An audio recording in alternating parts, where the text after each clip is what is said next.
इसी मुद्दे पर करेंगे चर्चा, लेकिन उससे पहले कुछ सवाल। रिजल्ट में गिरावट की असल वजह क्या है? क्या नतीजों पर नकल रहित परीक्षा का असर रहा? हरियाणा बोर्ड के नतीजों में नूंह क्यों पिछड़ा? इन सभी सवालों का जवाब जानने की कोशिश करेंगे। उससे पहले ये रिपोर्ट देखिए। फिर सवालों के घेरे में एजुकेशन सिस्टम, कई जिलों में नंबर रहे कम, बोर्ड परीक्षा के नतीजे, फिर से बेहतर भविष्य के ख्वाब टूटे। हरियाणा में बोर्ड परीक्षाओं के नतीजे आ चुके हैं। छात्रों की इस परीक्षा में एक इम्तिहान हरियाणा के एजुकेशन सिस्टम का भी हुआ है, जहां जींद, कैथल और पानीपत जिले टॉप पर रहे, तो वहीं नूंह, पलवल और फरीदाबाद के नतीजों ने फिर से एजुकेशन सिस्टम पर सवाल खड़े कर दिए हैं। ये नतीजे सवाल कर रहे हैं कि आखिर कमी कहां रह गई है, उन दावों का क्या हुआ जो बच्चों के उज्जवल भविष्य का दम भरते थे।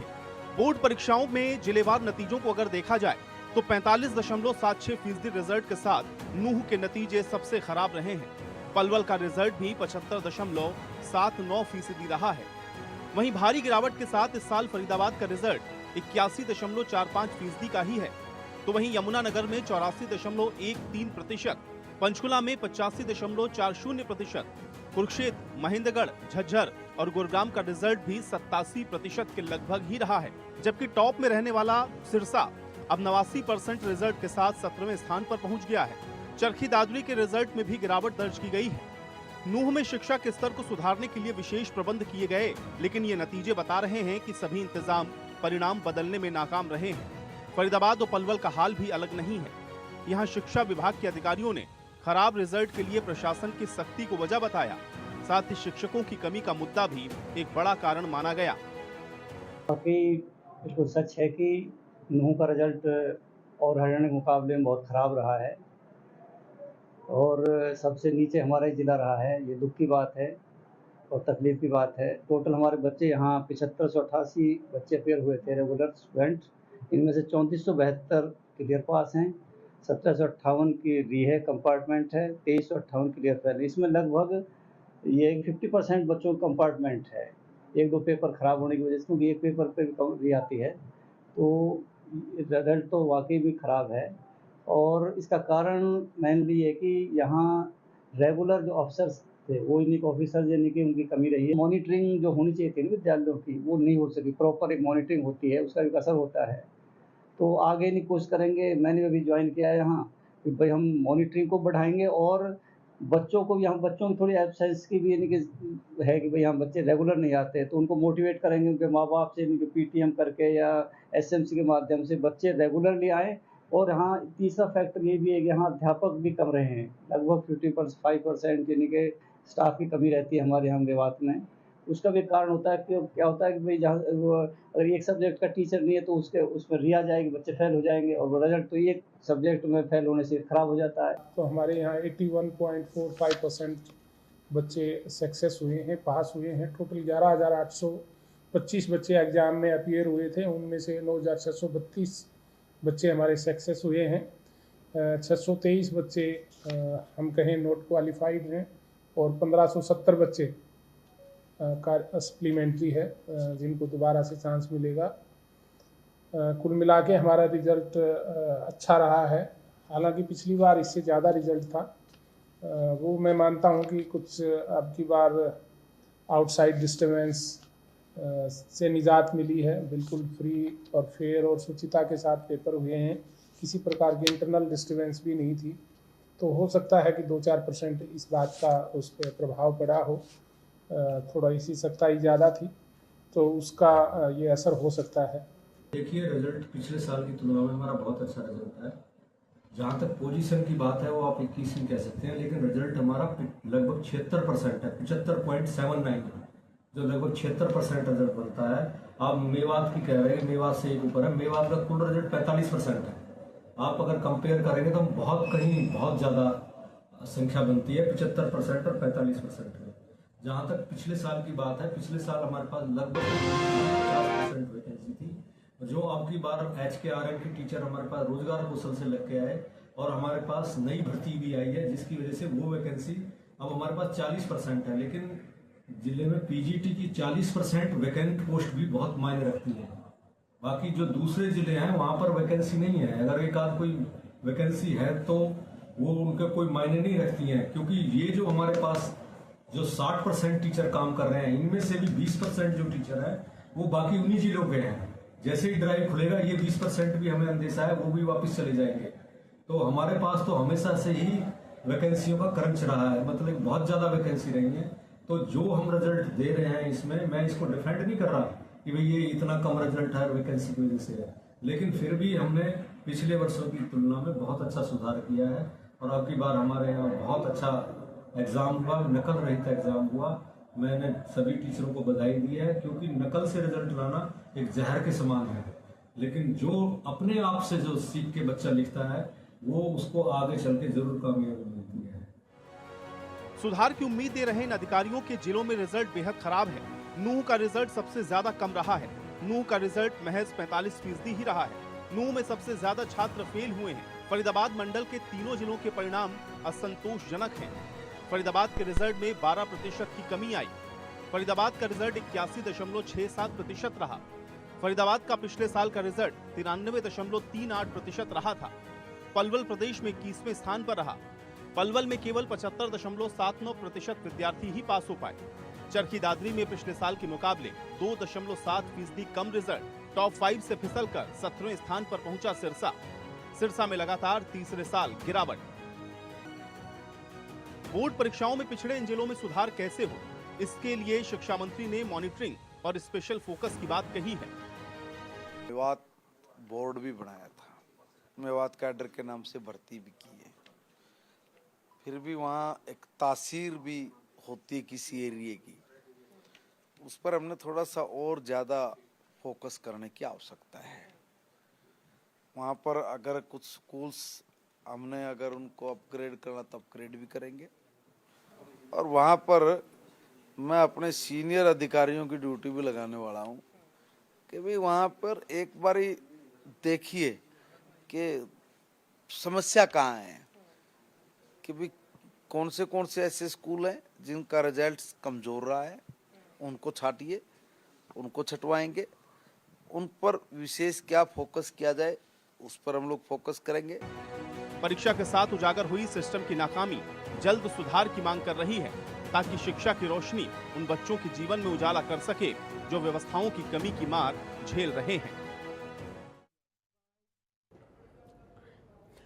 चलिए, कुछ खास मेहमान इस वक्त हमारे साथ जुड़ गए हैं, आपका परिचय करा दें। बीजेपी से प्रवक्ता विधु रावल हमारे साथ हैं। विधु रावल जी, आपका स्वागत है। कांग्रेस से प्रवक्ता बजरंग दास गर्ग हैं। बजरंग दास गर्ग जी, आपका स्वागत है। इनेलो से प्रवक्ता रजत पंजेटा हमारे साथ हैं। रजत पंजेटा जी, आपका स्वागत है। हमारे साथ हरियाणा विद्यालय शिक्षा बोर्ड के सहायक सचिव रह चुके मनीराम खरवास जी हैं। मनीराम खरवास जी, आपका स्वागत है। मनीराम जी, शुरुआत में आपके साथ ही कर रहा हूँ आज इस चर्चा की। नूंह आखिर क्यों पिछड़ गया है इस रिजल्ट में, इसकी क्या वजह नजर आती है? फरीदाबाद और पलवल की स्थिति भी बहुत ज्यादा अच्छी रही है, वहां का रिजल्ट भी कम आया है। पहला रिएक्शन आपको मनीराम जी चाहूंगा आज की चर्चा में।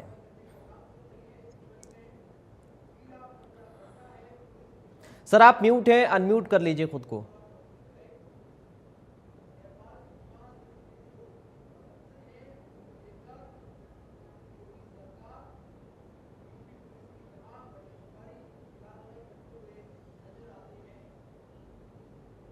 नहीं, आपकी आवाज नहीं आ रही है सर। नहीं आ रही है? अब आ रही है सर, अब आ रही है आपकी आवाज, बोलिए। हाँ सर, मैं कहना चाहूंगा कि नूंह के बारे में जो बात है उसका सिर्फ एक स्कूल परफॉर्मेंस और टीचिंग परफॉर्मेंस से आप अकेले नहीं जोड़ सकते जी। हमारा लंबे समय तक ये देखना रहा है, वहाँ मॉनिटरिंग, फ्लाइंग वगैरह, एजुकेशन प्रणाली को सारी को देखते रहे हैं। नूंह में एक चीज बड़ी खास है कि वहाँ पेरेंट्स अवेयरनेस की बड़ी कमी है। जो गवर्नमेंट स्कूल्स में बच्चे जाते हैं, हमने देखा है कि पेरेंट्स उतने अवेयर नहीं हैं जितने अदर डिस्ट्रिक्ट्स में हैं। बहुत लंबे समय तक हम देखते थे कि जींद बहुत ज्यादा एडवांस नहीं था एजुकेशन में, बट पिछली 10 सालों में हम देख रहे हैं कि जींद में एक्स्ट्राऑर्डिनरी परफॉर्मेंस दी जा रही है। ये सारा का सारा सिस्टम अब मैं ऐसे देखता हूं कि जींद में जींद के आसपास जुलाना है, सफीदो वहाँ है, आसपास दूर दूर तक के बच्चे और वहाँ टाउन के स्कूल में जा रहे हैं। नू वालों को अभी इस चीज का एहसास ही नहीं हो रहा है। और ये अवेयरनेस जो है ना, टीचर अकेला भी कुछ नहीं कर सकता, क्योंकि आजकल का सिस्टम ऐसे हो गया है कि जब घर के अंदर बच्चे की थोड़ी भी मॉनिटरिंग आप नहीं करेंगे तो वो चीज नहीं हो पाती। तो ये एक प्रॉब्लम है नू के। और रिजल्ट घटने बढ़ने का जहां तक सवाल है, तो मैं पिछले लंबे समय से देख रहा हूं कि नू में तो डायरेक्ट असर पड़ता है कि कॉपिंग की स्थिति क्या रही जी। थोड़ी कम नकल हुई तो रिजल्ट गिर जाएगा, थोड़ी अच्छी हुई तो रिजल्ट ठीक आ जाएगा। तो वहां भी बहुत ज्यादा एजुकेशन के लिए काम करने की जरूरत है बेसिकली, चाहे वो टीचर्स के लेवल पर हो, गवर्नमेंट के लेवल पर हो, और साथ साथ पेरेंट्स की अवेयरनेस के भी लेवल पर हो। तो ये प्रॉब्लम है अभी। टीचर्स की बात हो, अब कैसे इन सब चीज़ों को दूर किया जाएगा, क्या अवेयरनेस के लिए किया जाएगा, अगर कहीं पर कोई कमी पेशी है तो उसको दूर करने के लिए क्या किया जाएगा, क्योंकि ये रिजल्ट बता रहा है कि बच्चों का भविष्य ज़्यादा बेहतर नहीं बन पाएगा अगर यही स्थिति रही तो। मैं उम्मीद कर रहा हूँ मेरी आवाज़ ठीक है। एक बार बोलिए सर दोबारा। जी, आपको, आपके दर्शकों को और हमारे जो साथी पैनलिस्ट हैं उनको नमस्ते। मैं उम्मीद कर रहा हूँ मेरी आवाज ठीक ठाक आ रही है। जी सर। हाँ, आ रही है। देखिए, मैं मनीराम जी की बात को ही आगे बढ़ाना चाहता हूँ कि जिस प्रकार से सरकार ने आइडेंटिफाई किया कि सही रिजल्ट जो है वो सामने आना चाहिए।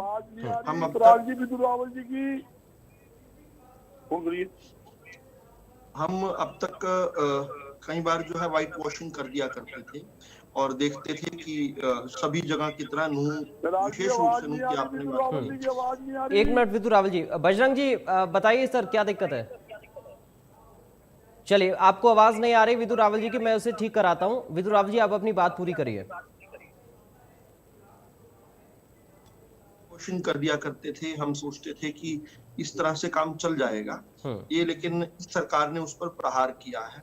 उन्होंने कहा, हमने सोचा कि भाई एग्जैक्ट जो रिजल्ट है, जो बच्चों को का आकलन करने का रिजल्ट है, उसको हम जो है बिल्कुल पारदर्शी तरीके से दिखाएंगे और उसके लिए कुछ प्रभावी कदम उठाए। नकल के लेकर आपने देखा किस प्रकार से कार्रवाइयां हुई है। इस पर जब बोर्ड के रिजल्ट्स चल रहे थे, आपने खुद रिपोर्ट किया, आपके चैनल ने रिपोर्ट किया कि कितने बड़े स्केल पर हमने नकल को रोकने का अभियान चलाया। अधिकारियों को इस बार जो है विशेष रूप से लगाया। एक प्रमुख कारण तो, और मैं सबसे बड़ा और शायद एकमात्र सबसे बड़ा जो कारण है वो यही है कि आवाज की ऑडियो बंद कर दो, जूम की म्यूट कर दो। उन कारणों से लेकिन हम यहाँ पर रुके नहीं है। हमने केवल वहां नकल रोक दी और इससे बच्चे फेल हो गए, ये तो एक पक्ष है। दूसरे पक्ष पर ध्यान देंगे, हमने नकल रहित परीक्षा की पहल की है। देखिए, आप ध्यान कीजिए कि जब टीचर्स का सिलेक्शन होता है तो नू काडर एक अलग जो है काडर बनाया गया, क्योंकि कोई भी वहां जाकर शिक्षा देना नहीं सोच रहा था। ऐसी सरकारों की सोच रही है और वहां पर शिक्षक नहीं जाना चाहते, इसलिए एक नू काडर बना दिया। आपने वहां पर जिनका और जगह सिलेक्शन नहीं होता वहां ट्राई कर लीजिए, लेकिन फिर उनकी ट्रांसफर नू कैडर से, यानी मेवात कैडर जिसको बोलते हैं, उस कैडर से बाहर नहीं होती। तो इस तरीके से हमने अब तक की सभी सरकारों ने कारपेट के नीचे जो है इस कमी को छुपाया है। हमने इसकी बजाय पहली बार ऐसी सरकार ने हम काम किया कि नूह के लिए विशेष बजट का प्रावधान किया, नूह की शिक्षा व्यवस्था को सुधारने के लिए, जिसके अंदर न्यू स्मार्ट क्लासरूम्स बने, लाइब्रेरीज बने, लेबोरेटरीज बने, डिजिटल क्लासरूम्स बने, मुफ्त कोचिंग की बात हो, चाहे छात्रवृत्ति की बात हो, चाहे डिजिटल एजुकेशन की बात हो, ये सब हमने जो है ये एक बड़े लंबे प्रोग्राम के तौर पर किया है, जिसका रिजल्ट आप धीरे धीरे देखिए। अपना हम ये मानते हैं कि पूरे हरियाणा का सर्वस्व अगर जो है सर्वस्व तौर पर अगर प्रगति होगी तो उसी को ही, समुचित प्रगति को ही हम प्रगति मानेंगे। अगर हमारे पूरे हरियाणा के अंदर कोई एक भी क्षेत्र जो है शिक्षा में कमजोर रह जाता है वहां नकल करवा करवा के बच्चों को पास करके अपने रिजल्ट तो सुधारे गए इतने सालों तक, लेकिन उसके लिए काम नहीं किया गया। एक आकर्षण जो है जिसकी चर्चा कर रहे थे मुझसे पहले मनीराम जी, उन्होंने बिल्कुल ठीक कहा कि एक जागरूकता की, अवेयरनेस की कमी है। आकर्षण की भी शिक्षा के प्रति अभिभावकों में विशेष रूप से कमी रही है। लेकिन जिस प्रकार से जो है टीचर्स और पेरेंट्स की जो है अलग अलग प्रोग्राम्स में अभी जो मेरे पास डोजियर आया इसमें मैं पढ़ रहा था, तो वो डोजियर्स जो है ये नए शुरू किए गए, बच्चों के साथ साथ उनके अभिभावकों को भी जो है अवेयर करवाना, साथ साथ एक मदरसा एजुकेशन जो है वहां पर लंबे स्तर पर रही है।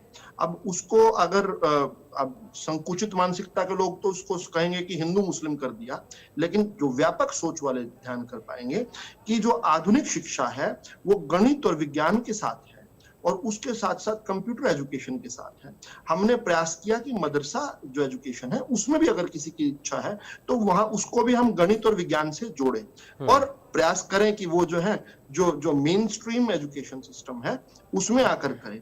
न्यू एजुकेशन पॉलिसी जो है 2020 की, जिसको सबसे पहले लागू करने वाला हरियाणा प्रदेश है। This is work in progress, ये काम प्रगति पर है, ये काम पूरा नहीं हुआ है।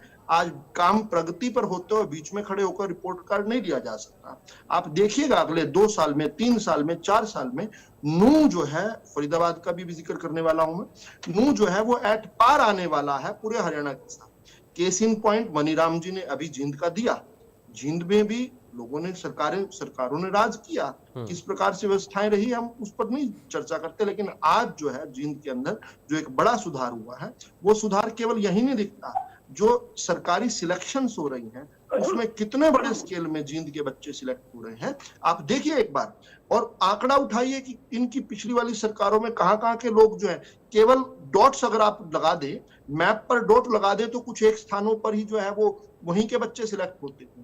तो पहले तो कि शिक्षा को रोजगार के साथ जोड़ना, रोजगार जो है अगर मिल रहा है तो बच्चों का रुझान, अभिभावकों का रुझान बनता है शिक्षा की तरफ और उस कारण से शिक्षा को बढ़ावा देने का प्रयास किया जाता है। कुछ और जो चीजें हैं वो मैं बता सकता हूं, जैसे फरीदाबाद के जी कोई 1 मिनट इसी से संबंधित मेरी एक बात मैं आपको बताऊं। ये जो मेरे से पहले बोल रहे थे वक्ता, वो कर रहे थे नकल रोकने की बात। नूह जैसे इलाके में नकल रोकने की जो एफिकेसी है ना, इफेक्ट जिसको कहते हैं, वो दूसरी प्रकार से दिखती है। क्या होता है कि आप जैसे क्या होते हैं, यहाँ प्रोग्राम ये बनता है कि एग्जामिनेशन हेल्ड होती है, वो शुरू हो जाती है, तो आप बच्चों को इस चीज की जानकारी मिलती है कि इस साल नकल नहीं होगी। अब वो तो आपके रिजल्ट को इफेक्ट करेगी। ये नहीं हो पाता वास्तव में कि अब अगली साल ये नहीं हो पाएगा, ये इंश्योर कराना बच्चों को पहले पड़ता है। बच्चे बच्चे ही हैं और पुरानी प्रैक्टिस को छोड़ने के इतने जल्दी आदि नहीं हो पाते जी। सरकारी स्कूलों में बहुत गरीब तबके से लोग बच्चे आते हैं। मैंने बात इनकी समझ ली, मैं अपनी बात पूरी कर देता हूँ। यही सी बात, हमने केवल नकल नहीं रोकी है, नकल रोककर तो हमने असली दर्पण जो है, आईना, वो सामने लेकर आए, लेकिन उसको साथ साथ हमने कुछ बैकअप काम किए जिनको मैंने जो है सिलसिलेवार तरीके से, बिंदुवार तरीके से आपको बताया है। ये जो काम है ये आगे इनके फ्रूट्स जो है अगले साल, 2 साल, 3 साल में जाएंगे। और ये बात कहकर अंत कहना चाहता हूं कि अंत तक ध्यान में रहता है कि शायद क्योंकि पिछले सालों में नकल का रहा है इस प्रकार का इतिहास, तो शायद इस साल भी हो जाए। आप पूरे साल कितना ही कहते रहिए कि नहीं इस बार नकल नहीं होगी, फिर भी सोचेंगे कि हो सकता है कि जो ब्लैक बोर्ड के ऊपर टीचर जो है लिखकर सवालों के उत्तर दे रहा होगा और सारे बच्चे होंगे। इस पर एक बॉलीवुड की फिल्म बनी हुई है 12वीं फेल जो है, तो बाद में वो बच्चा जब उसकी नकल रोकी गई तो वो बाद में जाकर, और सच्ची कहानी पर आधारित है वो IAS ऑफिसर बना। वही बच्चा जो 12वीं फेल इसलिए हुआ था क्योंकि अचानक से जाकर DSP साहब ने नकल रोक दी थी। तो हम ऐसे ही बहुत सारे IAS ऑफिसर्स जो विगत वर्षों में खोते रहे हैं, इस सरकार के रहते उन प्रतिभाओं को खोने नहीं दिया जाएगा। उनको सही रास्ते पर लगाकर सही दर्पण, हम अपनी पीठ थपथपा सकते थे, बहुत अच्छा रिजल्ट जैसे पिछली सरकारें थपथपाती रही थी। हम आज आलोचना का मौका नहीं देते। रजत पंजेटा जी बेताब हो रहे होंगे कि आलोचना करनी है, बजरंग दास जी का भी मन कर रहा होगा कि आज सरकार की कुछ ना कुछ आलोचना कर दे, लेकिन मैं फिर भी कह रहा हूं कि हमने जो है हमने जड़ चेतना की तरफ ध्यान किया है, हमने पत्तों पर पानी केवल डालकर सुथरा नहीं किया। ठीक है सर, मैं लौटूंगा आपके पास हमारे साथ कैलाश शर्मा जी भी जुड़ गए हैं जो कि महासचिव हैं अभिभावक एकता मंच हरियाणा से। बहुत स्वागत है कैलाश शर्मा जी आपका। सर आपके पास मैं आऊंगा, एक एक पॉलिटिकल रिएक्शन में बजरंग जी और रजत जी से पहले ले लूं। बजरंग दास जी, क्या कारण आपको नजर आते हैं? देखिए चिराग जी, जहाँ तक ये 12वीं कक्षा का परिणाम आया है, मैं समझता हूँ 85% इसका रिजल्ट आया, बच्चे पास हुए। और जहाँ तक कि इसमें नू का सबसे खराब प्रदर्शन रहा, जिसमें 45% बच्चे पास हुए सिर्फ, और 53% बच्चे फेल हो चुके हैं। यहाँ तक कि 2024 के अंदर हमारा जो रिजल्ट था 85-31 पॉइंट आया था, उससे कुछ इस साल बढ़ा है। जहाँ तक 33 वालों -35 बढ़ा है इसके अंदर, पिछली बार ये चीज रहेगी। और इसके अंदर आप देखोगे पलवल भी काफी कमजोर रहा, और जहाँ तक जींद है, कैथल है, फतेहाबाद है, पानीपत है, दादरी है, इसका रहा। 1,800 बच्चों ने शिक्षा दी और पास हुए 1,66,036 इसमें पास हुए। मेरे समान के हिसाब तो मेरे को आइडिया आवाज साफ नहीं आ रही। बजरंग जी, मैं आपको थोड़ा सा रोक रहा हूं माफी के साथ, क्योंकि आवाज में डिस्टर्बेंस आ रहा है, मैं भी नहीं समझ पा रहा हूं क्लियर आप क्या बोल रहे हैं। मैं आपके पास लौट कर आऊंगा, एक बार इसको हम ठीक कर लेते हैं। पहले रजत जी आप रखिए सर अपनी बात, क्या कारण है? चूंकि मनीराम जी ने भी बहुत सारे कारणों का जिक्र किया है, एक नकल रहित जो परीक्षा है वो एक बड़ा कारण आप भी मान रहे हैं क्या? देखिए, नकल कोई ऐसा नहीं है कि आपकी सीमित है कि ये सिर्फ नू तक जिले तक सीमित है। शुरुआत करते हैं जो शिक्षा का बजट है। शिक्षा का बजट जो है वो जितने भी महकमे हैं हरियाणा के, जितने भी मिनिस्ट्रीज हैं हमारे पास, सबसे ज्यादा इनकी भी आवाज नहीं सुनने में आ रही, जो सबसे ज्यादा एलोकेशन है बजट की एजुकेशन में है। एजुकेशन 476.38 करोड़ रुपया जो है केवल एजुकेशन के ऊपर जो है वो एलोकेट हुआ है। लेकिन उसके बावजूद ये सरकार का आंकड़ा है 486 प्राइमरी स्कूल्स में टीचर ही नहीं है। उसके बाद 2,262 की तो टीचर्स की शॉर्टेज, खुद इतना बजट होने के बाद भी, रीएलोकेशन के बावजूद, मर्जर के बावजूद जो है इतने टीचर्स की कमी सरकार खुद मानती है। उसके बाद जो शिक्षक रहे हैं, मैं उस पर नहीं जाऊंगा, जो इन्होंने गेस्ट टीचर के ऊपर या लेक्चरर के ऊपर या टीजीटी के जो टीचर या पीजीटी के रहे हैं जिनके ऊपर लाठीचार्ज किया, मैं उस पर नहीं जाऊंगा।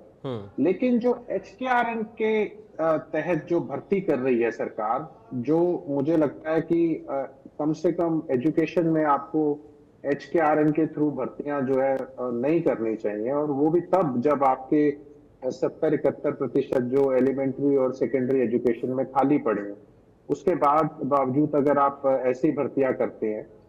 और साथ ही में अभी पीछे ASTR की एक रिपोर्ट है वो आई थी, उसमें अखबार में छपी थी, वो चाहे आप चेक करें, उसमें हरियाणा के को पंजाब और हिमाचल से भी पीछे था सिर्फ बेसिक लिसनिंग लर्निंग के अंदर, जहां बच्चे समझ सकें, उसमें अरिथमेटिक हो, इंग्लिश हो, अलग अलग सब्जेक्ट्स का उसमें उल्लेख किया गया था, जिसमें हम हिमाचल तो चलो पहाड़ी इलाका है बिल्कुल, पंजाब से भी पीछे हम, हिमाचल से भी बड़ा। मुझे इसमें ये आप देखें, और ये मुद्दा हमने चिराग योजना का भी, ये जो है ये अभी जो सत्र गया था बजट सत्र, उसमें खासकर तौर पे हमने ये चिराग योजना का, इसके तहत जो BPL कार्ड धारक जो बच्चे हैं, जो उनको एजुकेशन को लेके, उनकी स्कूल्स को लेके, उनकी फीस को लेके, हमने ये मुद्दा उनके तहत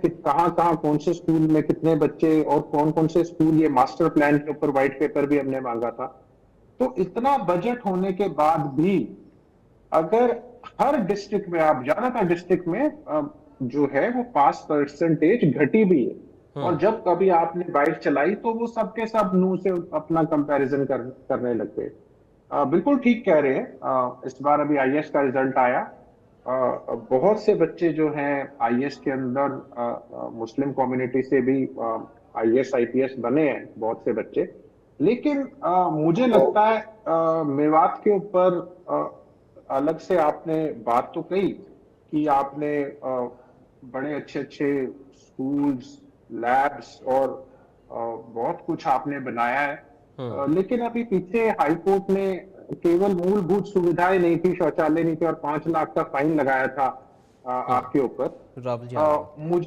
मुझे कुछ 2-4 जगहों के ऐसे स्कूल्स का आप बताएं कि आपने कौन मेवात में जगहों का नाम बताएं अभी डिबेट में, क्योंकि जिक्र किया है तो मैं भी उसको नोट डाउन करूंगा, वेरीफाई करूंगा उसको, तो वो बताने का काम करें। लेकिन हाँ, मुझे लगता है कि वो बहुत निगलेक्टेड एरिया है।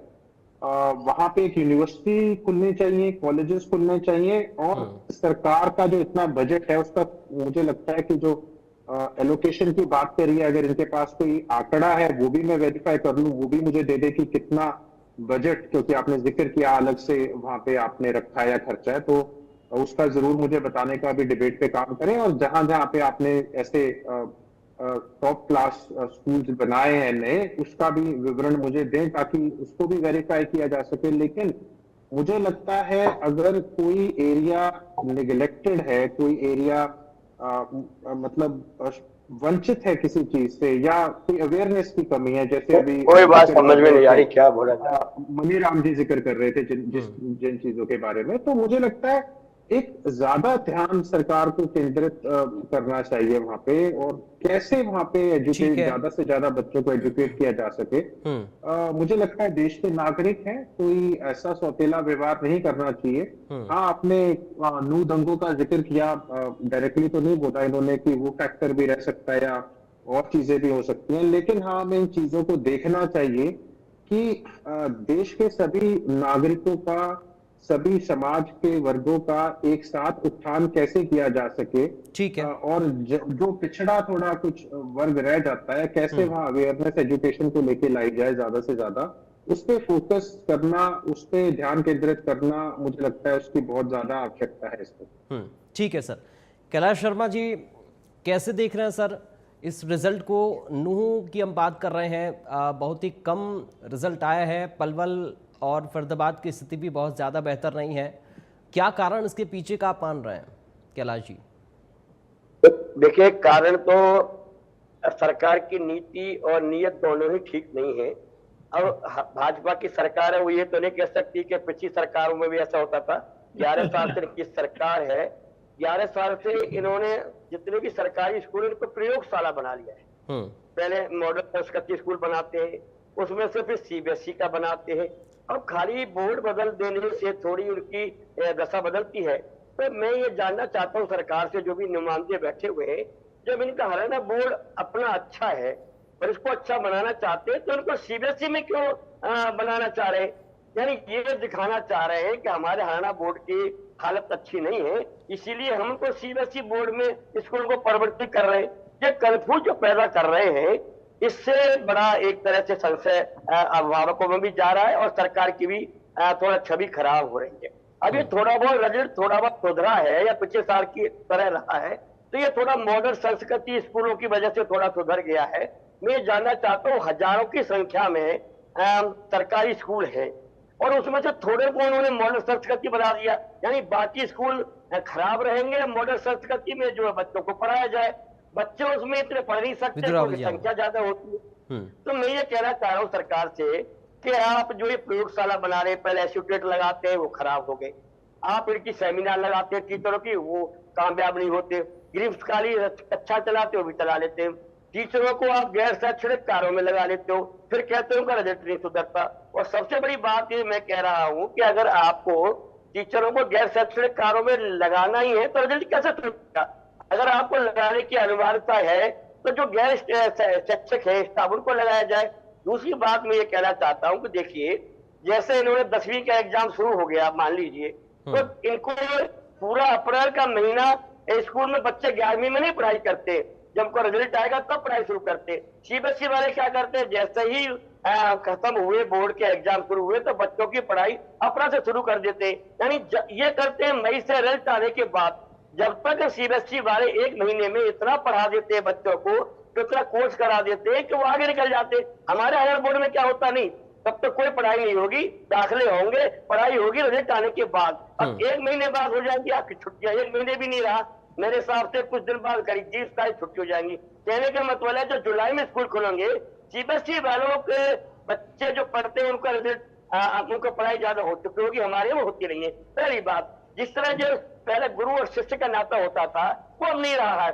पहले जो है कमजोर बच्चों को अलग से पढ़ाते थे, उनको चिन्हित करते थे, उनको सुधारते थे। अब ये जो परंपरा आ गई है कि भाई हमें तो पढ़ाना है, पढ़ेंगे नहीं पढ़ेंगे हमें क्या लेना देना, पास हो। तो मैं आपके माध्यम से उन सभी शिक्षकों से ये निवेदन करना चाहता हूँ कि आप भी इस प्रयास में रहे, कोशिश करें कि हमारे स्कूल का रिजल्ट सुधरे। एक बहुत मेरे बात, ना तो कभी कोई डीसी जाता है, ना कोई जिला शिक्षा अधिकारी स्कूल में जाता है, और जितने भी एमएलए एमपी पार्षद उनको तो मतलब ही नहीं है सरकारी स्कूल में जाने के लिए।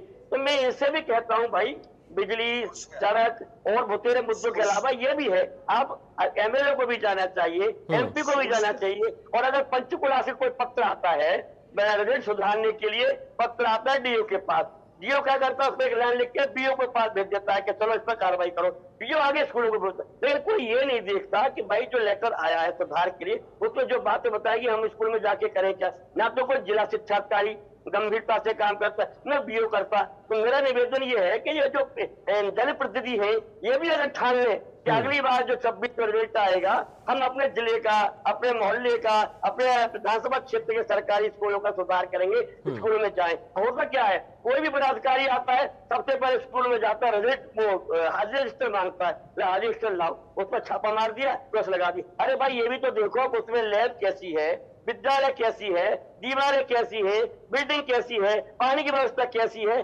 बच्चे का रिजल्ट आ रहा है कि नहीं आ रहा, स्कूल की हाजिरी कैसी है, इसको नहीं देखते। तब तो रजिस्टर को मांगते हैं कि छापा मार दिया और स्कूल जो है टीचर गैर मिले। ये बात भी है, लेकिन और चीजें में देखे, रिपोर्ट देखे भाई इस स्कूल में लैब नहीं है, खेल का मैदान नहीं है, कमी है, ये सब जो कारण है अगर ये सुधरेंगे ठीक तो है सुधर सकता है। लेकिन इसमें नीति और नियत दोनों सरकार की होनी चाहिए और शिक्षक को भी भूमिका होनी चाहिए। ठीक है सर, बेहतर जवाब मुझे लगता है विदु रावल जी दे पाएंगे। आपने जो मुद्दे उठाए हैं, विदु रावल जी प्लीज। देखिए, मैं बीच में कुछ और भी विषय उठे हैं, उनका भी जवाब मैंने संकलन करवाया है और मुझे लगता है कि मैं बड़ा कॉम्प्रिहेंसिव जवाब जो है दे पा रहा हूँ। पहली बात तो कि किसी ने शायद इंडियन नेशनल लोक दल के प्रवक्ता साहब ने कहा कि गेस्ट टीचर्स को लाठियां पड़वाई। माफी चाहूंगा ये कहने के लिए, मैं इसको पॉलिटिसाइज नहीं करना चाहता था डिबेट को, लेकिन जब मुंह में हाथ डालते हो तो फिर मुझे जवाब देना पड़ता है। गेस्ट टीचर्स को लाठियां इंडियन नेशनल लोक दल की सरकार में पड़ी, यानी उस समय जो है अलग अलग व्यवस्थाओं में थे, और कांग्रेस के तो 10 साल में जो गोली भी चली। हुड्डा साहब के खुद के घर के बाहर जो है 4 या 5 सितंबर 2006 की बात है जब गोली चली। राजकिरण नाम की एक महिला की डेथ हो गई थी। मैं इसको फिर से पॉलिटिसाइज नहीं मनीराम जी आ रहा हूं आपके पास। हमने समुचित पॉलिसी बनाकर वो गेस्ट टीचर्स जो इंडियन नेशनल लोक दल या उस तरह की जो व्यवस्थाएं थी गेस्ट टीचर्स वाली, जो लाठियां खाने के लिए ही उनको ऐसा मान लिया गया था कि उनके किस्मत में लाठियां खाना है, ऐसा इन लोगों ने उनको जचा दिया था। उनके लिए जॉब सिक्योरिटी बना दी। 58 साल से पहले वो अब नहीं हो सकते रिटायर, उनको हटाया नहीं जा सकता, और वो बहुत खुश है, देख रहे हैं। दूसरा, HKRN के माध्यम से भर्ती क्यों की जा रही है, पक्की भर्तियां क्यों नहीं हो रही है। अरे डिबेट ये समझा कर थक गए कि HKRN जो है वो स्टॉप गैप अरेंजमेंट, किस प्रकार से जो पक्की भर्तियां हैं उनका विकल्प नहीं है। लेकिन जब पक्की भर्तियां ना हो तो चौटाला साहब के कार्यालय से फोन चला जाए कि जिस मर्जी को रख लो, उसकी बजाय, या हुड्डा साहब के कार्यालय से चला जाए फोन की इसको रख लो, इसकी बजाय, या ठेकेदार व्यवस्था, ठेकेदार को जो ज्यादा कमीशन दे दे उसको रख लो, उसकी बजाय सीधा एक व्यवस्था बना दी कि भाई कोई ना कोई एक कच्ची व्यवस्थाओं के लिए भी मेरिट होनी चाहिए। ये विकल्प नहीं है, ये चेंज ओवर नहीं है कि पक्की भर्ती करने की बजाय HKRN कर दी, नहीं, जो बंदर बाट होती थी उसकी बजाय HKRN। फिर मुझसे पूछा कि कौन से नए स्कूल खुले हैं, नाम बता दीजिए। शायद जो है मुझसे पहले कैलाश जी ने बता दिया। कैलाश जी कटु आलोचक है हमारे, लेकिन इसके बावजूद भी उन्होंने बता दिया कि भूपेंद्र हुड्डा जो है 22 मॉडल संस्कृति स्कूल छोड़कर गए थे हरियाणा, आज 200 से ज्यादा संख्या है, 10 गुना बढ़ गए। पीएम श्री स्कूल्स जो है उनकी बाढ़ आई हुई है किस प्रकार से। अब किसी ने सवाल तो ये भी खड़ा कर दिया सीबीएसई में क्यों कन्वर्ट कर रहे। एक विकल्प लेने की बात अभिभावकों को कि भाई वो एक नेशनलाइज्ड जो फॉर्मेट है जो central board of secondary education का सीबीएसई का है उसके साथ जुड़ना चाहते हैं, या हरियाणा का जो हमारा अपना भिवानी बोर्ड जिसको पहले कहा था उसके साथ जुड़ा जाना चाहते हैं। एक विकल्प है, तो विकल्पों पर भी अगर आप नाराज होने लगोगे, विकल्प क्यों दे दिया, एक ट्रेन का रास्ता चल रहा था तो सड़क अच्छी क्यों बना दी, तो मुझे लगता है ये कोई सारगर्भिक चर्चा नहीं। फिर एक और गलत, दो छोटी छोटी सी और गलत बातें कही गई, उनका जल्दी से आंकड़े दर्ज है जवाब दूं। एक तो कहा गया कि हिमाचल हमसे बेहतर कर रहा है। साहब आज से नहीं कर रहा हिमाचल, सदियों से कर रहा है, और इसका डाटा मेरी टीम ने निकाल कर दिया है। 1981 का जो सेंसेक्स आया है उसमें हरियाणा की जो लिटरेसी रेट है 36.14% है, हिमाचल की कितनी है 42.48%। 1991 में हिमाचल की है 63.86%, हमारी है केवल 55.85%। किसकी सरकारें थी पता कर लीजिए उससे। 2001 में हिमाचल का लिटरेसी रेट बढ़ गया 76.848%, हरियाणा का रह गया केवल 67%। मैं आपको थोड़ा सा रोकना चाह रहा हूँ यहाँ पर, मैं आपके पास लौट कर आऊंगा। एक मनी राम जी के पास अभी मुझे जाना होगा। मैं आपके जल्दी से मुझे केवल 30 सेकंड दे दीजिए, केवल 30 सेकंड दे दीजिए, मेरा आंकड़ा पूरा हो जाएगा। मैं अभी का भी आंकड़ा देना चाह रहा हूँ, इसलिए मैं बस एक रह गया। 2011 का जो आखिरी सेंसेक्स हुआ था उसमें हिमाचल की लिटरेसी रेट थी 82.80%, हरियाणा की केवल 75.55%। अब जो नया सेंसेक्स तो हुआ नहीं है, लेकिन national family health survey NFHS 5 जो कि जून 2019 से अप्रैल 2021 में आया, इतिहास में पहली बार हरियाणा का मेल लिटरेसी रेट जो है वो हिमाचल से ज्यादा आया है। तो इसके लिए आप हमें बधाई दे सकते हैं। बाकी एक और झूठ जो 5 लाख का इन्होंने फाइन की बात कही, वो एक डिसीजन था, आप पता कर लीजिए क्या सरकार ने भर दिया 5 लाख। ठीक है, असल में कांग्रेस के जमाने का एफिडेविट गया हुआ था, वो कोर्ट में चलते चलते केस हमारे सामने उसका आकलन आ गया। हमने जब अपडेटेड एफिडेविट दिया, मिलॉर्ड ये कांग्रेस के जमाने का इंफ्रास्ट्रक्चर था, हमने तो ये सुधार दिया, तो 5 लाख रुपए हमें नहीं देने पड़े, तो कम से कम वो हम पर मन बन गए। मैं फिर से कह रहा हूँ, कांग्रेस बीजेपी लेकिन जब आप जबरदस्ती करेंगे, हमारे अच्छे काम को भी आप इस प्रकार से जो है टारगेट करेंगे, चांद में दाग ढूंढने की कोशिश करेंगे, तो मुझे जवाब देने पड़ेंगे, कंपैरिजन दिखाने पड़ेंगे, आईना दिखाना पड़ेगा मुझे। ठीक है, मैं रजत जी आपके पास भी आऊंगा, कैलाश जी आपके पास भी आऊंगा, थोड़ा सा रुकिए, थोड़ा सा रुकिए सर। सिर्फ एक चीज बोलते बोलते शुरुआत में एक चीज गलत बोल गए, क्योंकि बड़ा एम्फेसिस इन्होंने शुरुआत इस बात से करी कि ओम प्रकाश चौटाला जी के टाइम पे गेस्ट टीचर्स को लाठियां मारी जाती। मैंने ये कहा गेस्ट टीचर्स जैसी व्यवस्थाओं में जो लोग लगे होते थे, शिक्षा मित्र जो लगे होते थे, उन सुनिए आप गेस्ट टीचर्स की जो पॉलिसी आप कह रहे हैं वो 2000 वो गेस्ट टीचर्स नहीं थे। ठीक है, चलिए वो क्लियर उन्होंने कर दिया। मैं लौटूंगा, रजत जी लौटूंगा। मैंने बार-बार कहा है मनी राम जी से मैं बात मनी राम जी की बात ले लूं, चूंकि कैलाश जी ने सवाल उठाए, उनका भी जवाब उस पर बहुत जरूरी है। 30 रुपए घंटा, एक मिनट सर रुकिए प्लीज। रजत जी रुकिए सर, उनका उत्तर दिया मैंने। आपने कितनी लाठीचार्ज, रजत जी रुक जाइए सर, बीच में ऐसे नहीं आपने पक्का कर दी थी क्या? आपने कोई पॉलिसी पक्की बनाई थी क्या? रजत जी विदुर रावल जी आप रुकिए सर, रुक जाइए सर, ऐसे नहीं, चर्चा खराब हो जाएगी प्लीज। हमने पॉलिसी बनाई है, हमने रजत जी विदुर रावल जी रुकिए सर। भर्ती की है, हम तो कच्चे भर्ती करते नहीं। रजत जी प्लीज रुकिए। आपने कुल कितने भर्ती किया? ठीक है रजत जी रुकिए, विदुर रावल जी आप टोटल ये 4.5 रुक जाइए सर। अरे अखाड़ा मत बनाइए सर इसे लड़ाई का, प्लीज रुकिए।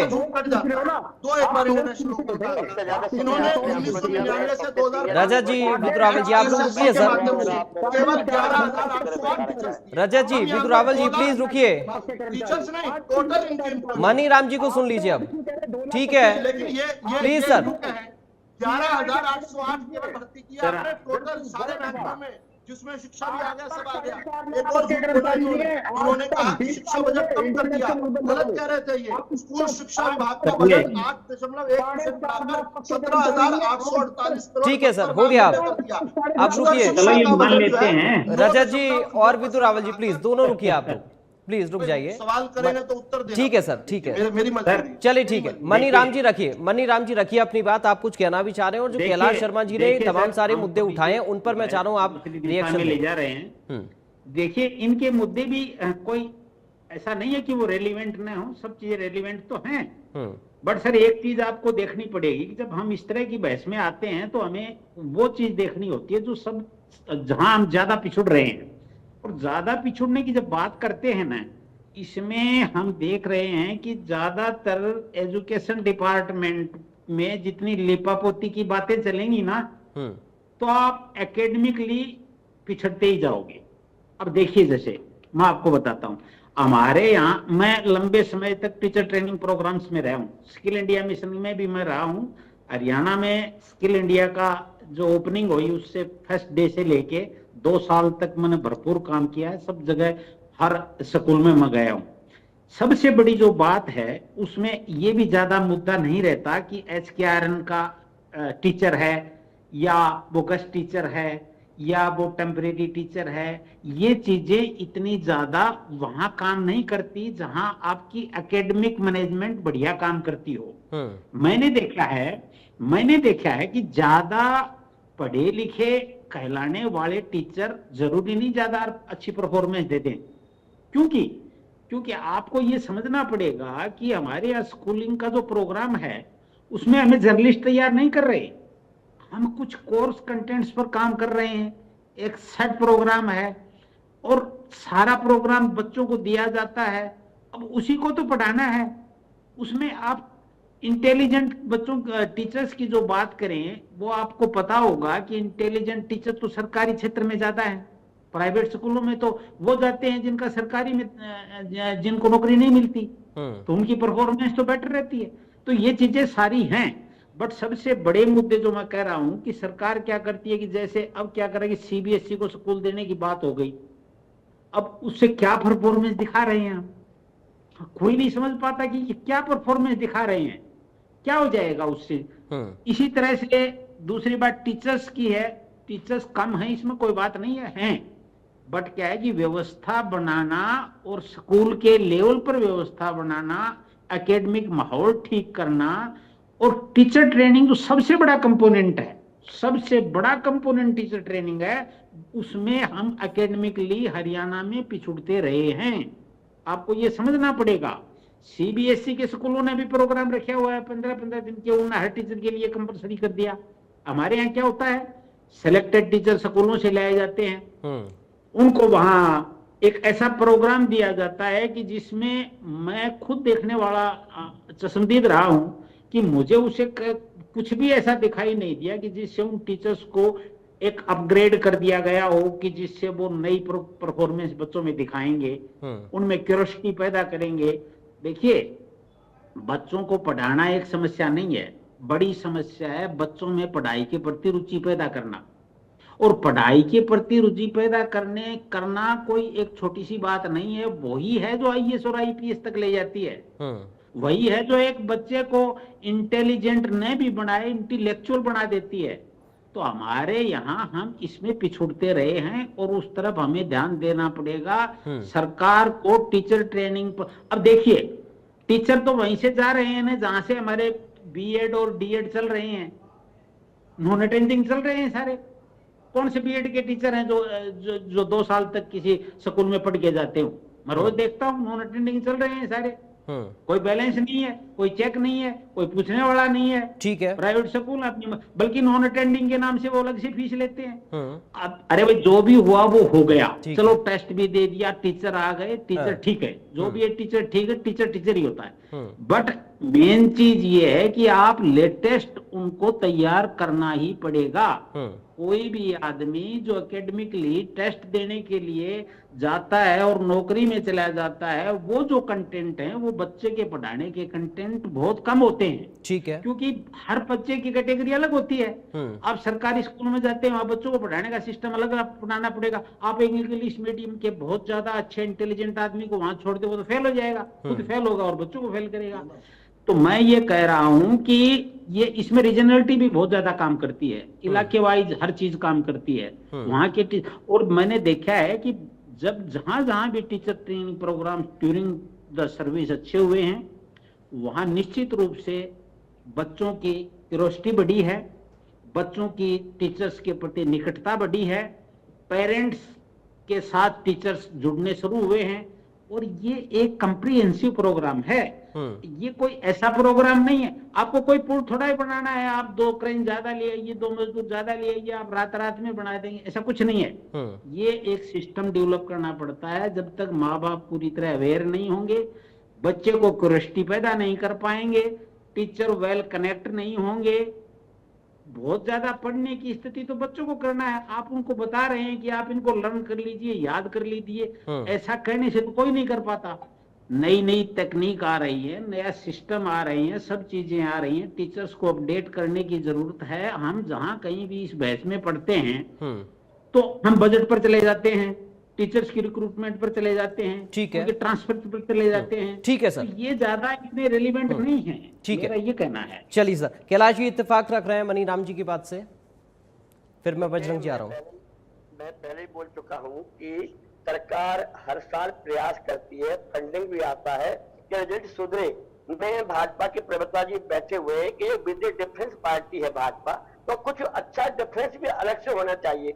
अब ये मैंने पहले भी बोला था कि ये क्यों नहीं सुधर रहा है।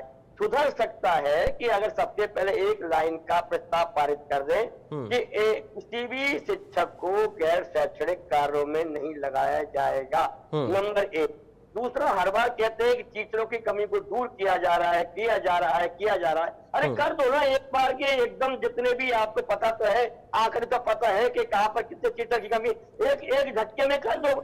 जब आपकी टीचर की कमी पूरी हो जाएगी, गैर शैक्षणिक कार्यों में नहीं लगाए जाएंगे, बिल्डिंग सुधर जाएंगी, तो अपने आप रिजल्ट सुधरेगा। फिर मेरे साथ जो भाजपा प्रकाशा से कही थी, इनकी ड्यूटी क्यों नहीं लगती? जिला शिक्षा अधिकारी, बीओ, एसडीएम, डीसी, इनकी भी ड्यूटी लगाओ कि भाई आपकी भी ड्यूटी है कि आप सरकारी स्कूलों की सतह सुधरे, उसमें जाएं, एक प्रस्ताव पारित करके ऑर्डर आने चाहिए, ठीक है, ये भी जाएं। ठीक है सर, आपकी बात को मैं विदुर रावल जी के पास लेकर जाऊंगा, लेकिन उससे पहले बजरंग दास जी, क्योंकि उनसे बातचीत नहीं हो पाई है। बजरंग जी, आपको आवाज आ रही है क्या? मेरी आपकी आवाज आ रही है? हाँ सर, आपकी आवाज एकदम परफेक्ट है, आप बोलिए सर, रखिए अपनी बात। देखिए पराग जी, भाजपा के प्रवक्ता ने कहा कांग्रेस की सरकारों में या उससे पिछली सरकारों में हुआ करता था जी, और हमारे ने तो बहुत अच्छा शिक्षा में सुधार किया है। मैं ये बताना चाहता हूँ कैसा सुधार उन्होंने किया है। स्कूलों में मूलभूत सुविधा सरकारी स्कूलों में नहीं है, आप चेक करवा सकते हैं। यहाँ तक कि आज शिक्षा पर ध्यान देने की जरूरत है। यहाँ तक स्कूलों की स्थिति आप देखोगे, स्कूलों में बच्चों को बैठने के लिए बेंच तक नहीं है। टीचरों की कमी तो सभी ने बताई, सभी प्रवक्तों ने, हाँ मानना है टीचरों की कमी है, तो कौन भर्ती करेगा? जब आपके पास शिक्षक ही नहीं है, कैसे आप बच्चों को पढ़ाओगे? कैसे आप अच्छी शिक्षा दे पाओगे? सरकारी स्कूलों की बिल्डिंग आप देखोगे, जर्जर हालत के अंदर बिल्डिंग है। कई स्कूल के बच्चे तो नीचे टाट बिछाकर, दरी बिछाकर पेड़ों के नीचे बिठाना पड़ता है। ऐसी स्थिति स्कूल के अंदर बनी हुई है। जहां तक की बात आती है, नहीं हमने तो अच्छा काम किया, हम तो बच्चों को अच्छा शिक्षा दे रहे हैं, तो अच्छा काम किया, तो आपने सरकारी स्कूल बंद क्यों किए? बताइए पिछले राज्य में किसके अंदर? ठीक है बजरंग जी, चूंकि मैं समझ रहा हूं आपको मैंने समय, आप बहुत ज्यादा नहीं बोल पाए, लेकिन मैं चाह रहा हूं चूंकि समय कम है, इसलिए अब आपने जो पॉइंट उठाए हैं उन पर बहुत जल्दी से मैं जवाब ले लेता हूं। चूंकि आपने इंफ्रास्ट्रक्चर का बात भी किया, आपने टीचर्स का मुद्दा भी उठाया, आपने और इससे पहले ये भी मुद्दा उठा कि गैर शिक्षण जो कार्य हैं उनमें टीचर्स की ड्यूटी ना लगे या फिर बाकी चीजें, इन पर आज बच्चे जो हरियाणा शिक्षा बोर्ड को छोड़कर सीबीएसई बोर्ड में क्यों कन्वर्ट हो रहे हैं? क्योंकि उनको पता है यहाँ सिस्टम ठीक नहीं है, इसलिए हरियाणा शिक्षा बोर्ड से बच्चे उठकर सीबीएसई बोर्ड के अंदर आ रहे। ठीक है, चलिए ठीक है, ठीक है, और एक ही है, ठीक है विदुर रावल जी, बहुत संक्षेप में रखिएगा, बहुत जल्दी से। मैं पाप करने वाला हूँ इस डिबेट को फिर से राजनीतिक लेकर जाकर, मैं पाप करने वाला हूँ, मुझे क्षमा करना। नहीं, मैं खुद जो है सीबीएसई से पढ़ा हुआ हूँ, मैं पाप कर रहा हूँ, आप मजबूर किया प्लीज बताने दीजिए, प्लीज सर, प्लीज बताने दीजिए, टाइम बचेगा। मैं खुद जो है सीबीएसई से पढ़ा हूँ, क्योंकि मेरे माँ बाप जो हैं वो पढ़ लिख गए थे, वो प्रोफेसर वो अपने समय में बन गए। उस समय भी गांव से जितने लोग निकले हैं अपने बच्चों को सीबीएसई में पढ़ाया करते। हम तो 10 साल मात्र पहले ही सरकार में। फिर आपने कहा कि सरकारी स्कूल बंद क्यों, इसका छोटा सा उत्तर दे देता हूँ, उत्तर बहुत लंबा है। एक गांव के अंदर 12 स्कूल और 12 गांव के अंदर एक भी स्कूल नहीं, ये व्यवस्था थी। ये किस प्रकार से अपने चहितों के स्कूल नहीं, बजरंग जी अंतिम समय, बजरंग जी आई बैग ऑफ यू, मुझे उत्तर देने दीजिए। बजरंग जी रुकिए सर, समय कम बचा है, दास जी मैं रिक्वेस्ट कर रहा हूँ बजरंग दास जी, समय नहीं बचा, मेरा उत्तर जाने दीजिए। समय कम बचा, सुनना चाहते हैं मेरा उत्तर, दर्शक सुनना चाहते हैं मेरा उत्तर, दर्शकों को सुनने दीजिए। बजरंग दास जी मैं आपके बीच में नहीं बोल रहा हूँ, आपने सवाल करे, मेरे को उत्तर देने का अधिकार है। मेरा अधिकार का हनन मत कीजिए, मेरे अधिकार का हनन मत कीजिए, मेरा अधिकार है बजरंग दास। ठीक है बजरंग जी, दर्शक सुनना चाहते हैं, दर्शकों पर रहम कीजिए, दर्शकों पर रहम कीजिए। अगली डिबेट में अगले सवाल पूछिएगा, पिछले सवालों के उत्तर। ठीक है सर, हमने पॉलिसी बनाई, सुनिए फिर, अब सुनना है तो सुनिए फिर, सुनिए, कान खोलना। आयुष प्रयाग जी, ये तो अन्याय नहीं हो रहा। बोलिए आप विदुराव जी। तीखे सवाल थे और मैं तो बड़ी विनम्रता से उत्तर दे रहा हूँ सबसे। ये जहां पर जिसके कार्यकर्ता होता था, मेरे गांव में एक और स्कूल खोल दे, ले भाई स्कूल खोल लिया, बच्चे नहीं 5 उसमें, पूरे उसके साथ ज्यादा स्टाफ। हमने एक पॉलिसी बना दी, हमने 2 पॉलिसी बनाई। एक तो कि जो है कोई भी बच्चा अपने घर से 5 किलोमीटर दूर नहीं जाए, क्या इनकी सरकारों में ये पॉलिसी थी? स्कूल में पढ़ने के लिए 5 किलोमीटर से दूर। मैं जल्दी से उत्तर दे रहा हूँ प्रयाग, मेरा समय बहुत खाली है। तो हमने जो है, और दूसरा जहां बच्चे ही 5 हैं वहां 15-15 का स्टाफ क्या करेगा? तीसरी बात इन्होंने कहा बेंच नहीं है। आप अपनी सरकार खत्म होने के बाद साथ ले गए थे क्या? छोड़कर गए थे? हमने तो व्यवस्था में ऐड ही किया है, कुछ हटाया नहीं है। विधु रावल के घर में बेंच नहीं आए हैं, तो छोड़कर गए थे, उसमें बढ़ाया। जल्दी से उत्तर देना पड़ रहा है, इसलिए एक लाइन का दे रहा हूँ। भर्ती कौन करेगा? आपके समय के भर्ती के, मतलब आपके समय के प्रोसेस पूरे किए हुए भी 13,800 के करीब। अगर ठीक है, समय विदु रावल जी खत्म हो रहा है। मैं इसी पर, आपने जो कहा ना, रजत जी ने चूंकि सवाल उठाया था, इसीलिए रजत जी से एक लाइन में उत्तर ले रहा हूं। रजत जी, आपको जवाब मिला, चूंकि बार बार आप लोग ये कहते हैं कि स्कूल बंद क्यों किए हैं। देखिए, पहली बात तो किसी भी कार्यकर्ता के कहने से सरकारी स्कूल गांव में एक ही होता है, ये नहीं कि 5 स्कूल खुल जाएंगे, पहली बात तो। दूसरा, मैंने हिमाचल का जिक्र इस संदर्भ में नहीं किया, वहां बड़ी एडवर्स कंडीशंस हैं, पहाड़ी इलाका है, आपके पास ऐसा कोई वो नहीं है दिक्कत। आपका बजट हिमाचल से बहुत ज्यादा है एजुकेशन का, और इस संदर्भ में मैंने आपको जो कहा था, अगर ASAR की रिपोर्ट आती है, पंजाब और कृषि प्रधान प्रदेश है, हमारे हमसे पीछे रहे हैं, चाहे वो CMI का आंकड़ा। ठीक है सर, लेकिन सबसे बात यहाँ क्वालिटी ऑफ एजुकेशन, वक्त के साथ नई नई तकनीक का, ठीक है, टीचर्स का, जैसे ठीक है, मैनेजमेंट की आप बात कर रहे हैं। मैं चूंकि वक्त मुझे अभी के लिए इतनी इजाजत दे रहा है, अभी के लिए इतनी इजाजत दे रहा है, आगे के लिए माफी चाहूंगा सभी से, पर शुक्रिया अदा करूंगा सभी खास मेहमानों का, विदु रावल जी आपका, मनीराम जी आपका, बजरंग जी, रजत जी और कैलाश जी, आप सभी का बहुत शुक्रिया। उम्मीद है कि आने वाले वक्त में जिस इंफ्रास्ट्रक्चर को, जिस व्यवस्था को, शिक्षा को लेकर, टीचर्स को लेकर, स्टूडेंट्स को लेकर, अवेयरनेस को लेकर बात की जा रही है, उन पर बेहतर काम हो पाए ताकि रिजल्ट में सुधार हो। फिलहाल अभी के लिए मुझे दीजिए इजाजत, बाकी खबरों के लिए आप बने रहिए। राम राम।